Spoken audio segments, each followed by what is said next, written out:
Today on our show, we're going to speak with a singer-songwriter who is working to strengthen our music community to give us all a bigger stage.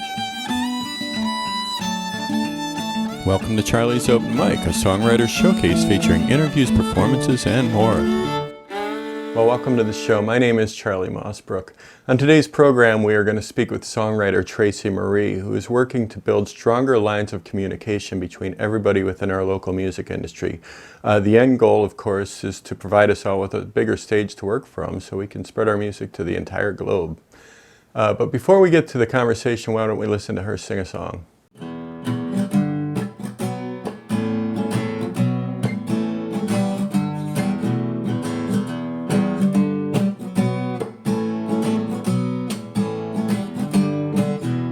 Scrambled eggs is what I like to eat for breakfast in bed in the morning.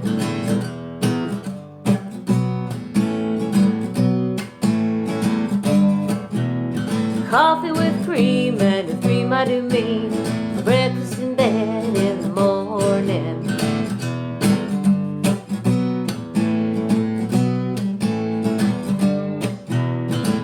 I like my juice, just squeezed, and darling, if you please, pour plenty of sugar on my French toast. Don't forget the bacon. How about making sweet love to me?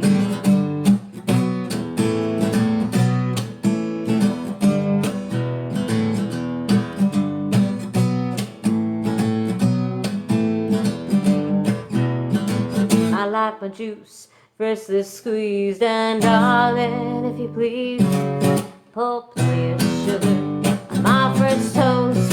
Don't forget the bacon. And how about making sweet love to me? Butter the bread or jelly instead for breakfast in bed in the morning.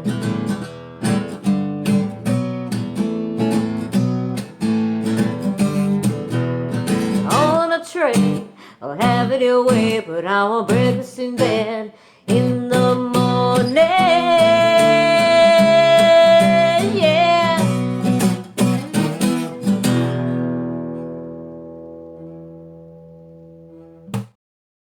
On today's show, we have Tracy Marie. She is a singer-songwriter from the Cleveland area.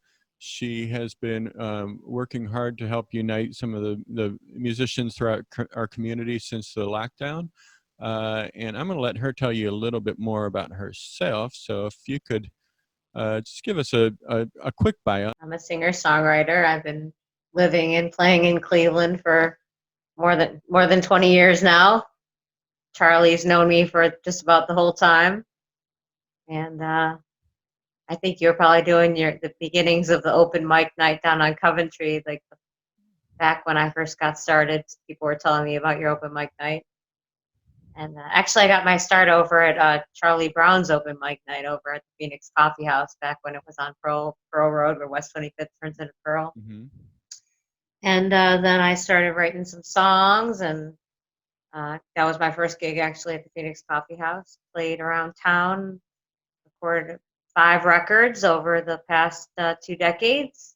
I attended Tracy's Recording Arts and Technology program, Mm-hmm. and I produced a couple other artists. I co-produced a record with both J. Scott Franklin. I produced with him his Pretty Things That Grow album, and with Anita Keys her 2012 it's called album. And I have it somewhere in my collection. so I have been still writing songs, and we just recorded a brand new record that's kind of a little bit more on the rock and grunge side, but still doing my singer-songwriter thing, and recorded that album with Jim Wirt over at Superior Sound. He's a very well-established producer, so that was pretty exciting. And I am the director of the Breast Fest Cleveland, which is a annual festival of female regional acts that come together to raise money for patients that are having cancer and their families. And I advocate for people with rare diseases because I have a rare disease called mucopolysaccharidosis, also known as MPS. So I am very strong in the rare disease advocacy and accessibility forefront And I work with, I volunteer at Metro Hospital as a patient family advisor. And I volunteer with the city of Lakewood as as vice chair of the Lakewood Community Relations Advisory Committee. Your time at Tracy, I went to Lakeland and studied in the similar program there. Did you work with Dave Kennedy? I did. When I first started the program, Dave Kennedy, we were over at the old building. They built a brand new building, as you know. The first year I was in the original building that they had the program when Tommy Wiggins was the program director and David Kennedy was his assistant. And David kind of guided me through the whole process of getting signed up, and it was great. And now he's the director of the program in the brand new building over there at the Tommy LaPuma Center for Creative Arts. And it's a great program. So I really am glad I attended it, because even though I'm not presently producing other artists and recording in my studio for other artists, just having that knowledge helps with being a recording artist. And so I've been able to kind of streamline a lot of challenges that might have normally arisen when working in the studio, and especially working with a producer that's the caliber of Jim Wirt. I felt really good about having my stuff together for, knowing what to explain to him, what I was talking about, and understand what he was talking about when it came down to kind of the techie terms and stuff like that, and the jargon, the recording jargon. So the language is important. It can really streamline your whole process, both on stage and in the studio, I think. I mean, when you're doing a sound check, and you can say to the sound person, hey, could you knock a little bit at 250 out, 250 hertz out? That's my guitar's ringing. Coming from someone like me, like I'm this little girl on stage, and there's a stereotype, you know what I mean? And the guy behind the soundboard he already thinks he already has an idea of how this whole thing's gonna go. And someone like me come out, but like, hey, can you cut a couple dB off 250? He's gonna be like, all right, wait a minute here. You know what I mean? So that was kind of like, where I was at, because I was getting a lot of like communicating with people, with sound people, and being able to communicate in the studio was becoming challenging. And I thought I would really benefit. Like, I would ask my guitar teacher, like, what are these knobs on my amp? Like, what does this mean? High, low, mid? I don't know. Like, he's like, just turn until they sound good. I'm like, okay, but I want to know more. It's a good thing that's how they did the moon launch. What's that? Yeah. Just turn it until you get there. You'll be fine. Right. You were talking about being an advocate for accessibility issues. So going out into a live environment, setting up my sound system and doing the show, everybody's aware of the fact that I am a physically challenged artist when I show up. Some of this has caused people who wouldn't have questioned my abilities before I was physically challenged to now question my abilities or question my competency. And in our lockdown, nobody even knows. They can't tell. You don't see the wheelchair where you're sitting. And it's sort of changed. It's leveled the playing field for me a little bit. And I wonder. Yes, I've said that. This whole thing is not only leveled the playing field, but yes, it doesn't just level the playing field for people who might have had artists that might have had mobility challenges to be able to get out and be on a stage and perform in front of a crowd and get their equipment up and all that. But it's leveled the playing field between artists who are used to having a production team to set them up for their performance and have a stage and an audience, whereas they were able to feed off that energy to sort of propel their performance, and then they're not used to doing something like this, whereas you or I have kind of started taking advantage of this. As soon as it came out, we were like, yes, this is it, this is where it's at. Videos on YouTube, performances from home, we can do this, it's easier for us, we're challenged, this is a great opportunity. And people that were, able-bodied and going out and still kind of living the stage life didn't get the experience with the live videos. So live online without the production team and the audience, especially the audience. And I kind of watched some of the people that I felt were, famous and, have always shown their best foot forward. And I kind of saw them, not say fall on their face, but I kind of saw them in a more vulnerable position, so to speak, where maybe they would be like, I won't mention who it was, but a famous singer of a band do a live Facebook feed and totally not be able to get the sound right. And everybody on the comments complaining about the sound. And finally he just went, you know what, I'm sorry, and went, and gone. And I was like, wow, I felt kind of like established at that point, because I'm like, I'm not using any technology. I pull up my phone with my little $2 tripod and my little Samsung, whatever, J7, or the cheapest Samsung, oldest out-of-date Samsung you probably could find on the market. And like, it sounds halfway decent and I feel comfortable with what I'm doing. And so in that way, I'm blessed that I've had this experience already with this, and that we have this opportunity with this technology, with the way things have turned for everybody. This is just a good opportunity for people that wanted to hear music that are disabled, that couldn't get out to hear music, because now everybody's on a live feed. So all the entertainment has shifted to a portable device that we hold in our hands. So. We're all able to have house concerts in our own homes. Right. All right, let's jump into the work you've been doing with the Cleveland Music Industry page on Facebook. And you have been very active in aggregating a lot of the live streams people have been doing and pulling them all together and making sure that those are available for the community to support each other, which means that you are at the forefront of supporting everybody in that community by doing that work. What pulled you into that, and why have you been so inspired to take such an active role in that work? Well, I've always done that on some level without the platform.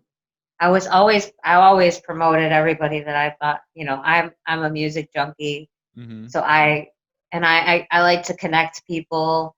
Whenever somebody's an artist, I gravitate to them and I make note of who they are and I make a connection. And so when they started this when Lisa started the Cleveland Music Industry page, and I think she brought David Kennedy into the mix, and David Kennedy and her both brought me on as an administrator, or as a moderator for the page.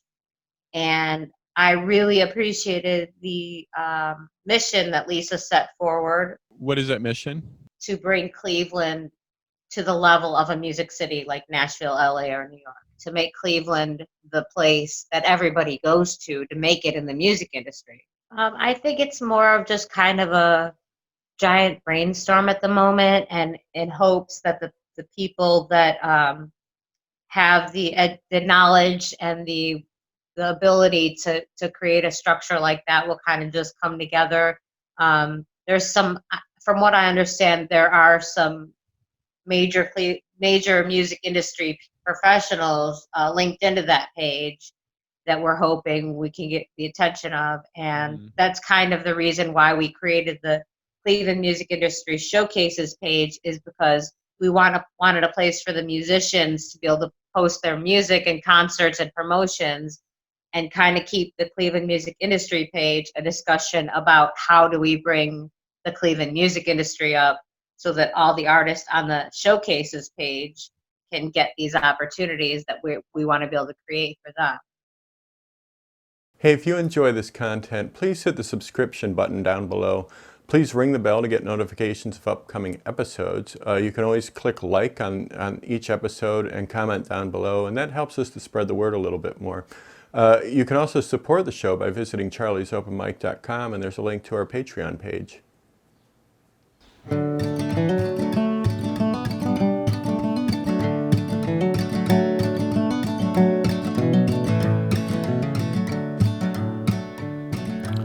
Remember who we are, we come from near and far. The women marching in the streets and bent-kneed athletes.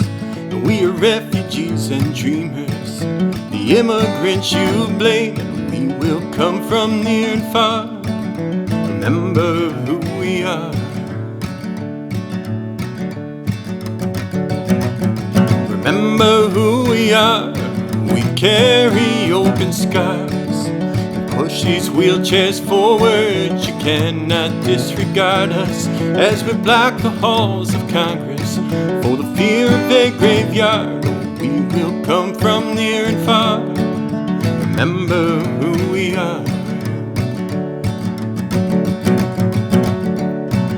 We stood up to the Klansmen and the Nazis just the same, to a tone-deaf president for whom the victims shared the blame for a deadly act of terror. To him it's just a game, and we will come from near and far.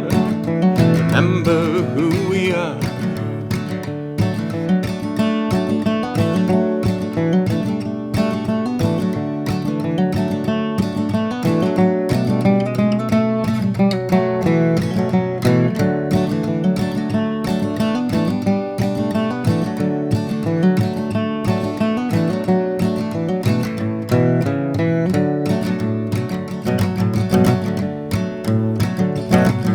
Scientists and teachers, reporters on TV, investigators, lawyers, all the proof it's plain to see. And the evidence is obvious, so don't look the other way, 'cause we will come from near and far. Remember who we are.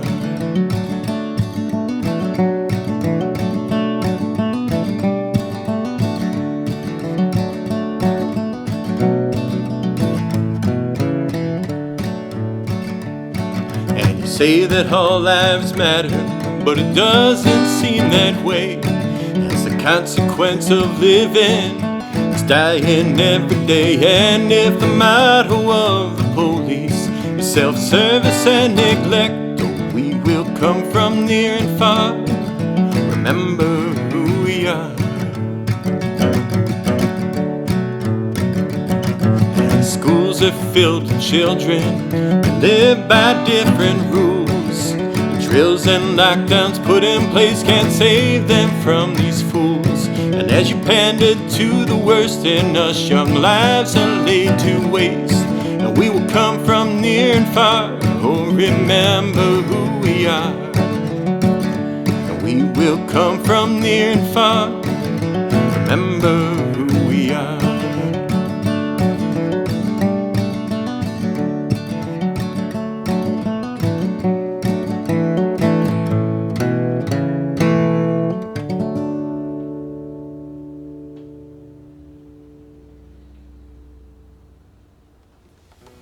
Well, thank you for watching Charlie's Open Mic today. Thank you to Tracy Marie for joining me on Zoom to explain what she's doing to try to strengthen our music community. And thank you all for watching. Please hit the subscription button down below. Please ring the bell for future notifications and visit us at charliesopenmic.com. Thanks, and we'll see you next week.